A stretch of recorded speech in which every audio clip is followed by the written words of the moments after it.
Les récentes opérations militaires dans la zone frontalière de Koursk témoignent d'une intensification des frappes contre les forces armées ukrainiennes. L'aviation militaire russe a détruit un bastion ukrainien, marquant un tournant significatif dans ce conflit.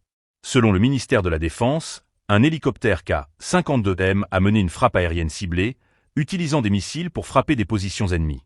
Ce type d'opération souligne l'efficacité croissante des forces russes dans leur mission de soutien. Les pilotes de l'hélicoptère, intégrés dans un groupe tactique mixte, ont effectué cette mission en recevant des coordonnées précises d'un contrôleur aérien. Après avoir lancé les missiles, ils ont manœuvré à très basse altitude pour éviter les manœuvres de défense de l'ennemi, en tirant des fusées éclairantes pour se protéger des missiles solaires.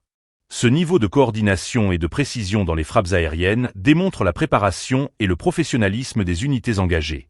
Le rapport du ministère indique que l'action a été suivie d'une confirmation de la destruction de toutes les cibles visées. Parallèlement, les pertes ukrainiennes se sont révélées considérables. Au cours de la journée précédente, plus de 170 soldats ukrainiens auraient été éliminés, ainsi que des équipements militaires significatifs. Les forces ukrainiennes ont perdu un char, un véhicule de combat d'infanterie, un véhicule blindé de transport de troupes, ainsi que plusieurs autres véhicules et pièces d'artillerie.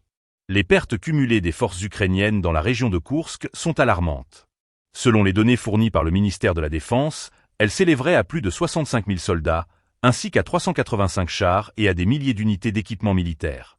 Ces chiffres soulignent non seulement l'ampleur des pertes, mais aussi l'impact des opérations militaires russes dans cette zone stratégique.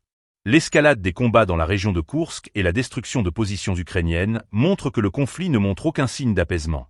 La situation sur le terrain reste volatile, et chaque jour apporte son lot de pertes humaines et d'équipements pour les deux camps. Les conséquences de ces opérations militaires pourraient avoir des répercussions à long terme sur la dynamique du conflit en Ukraine, et la communauté internationale reste attentive à l'évolution de la situation.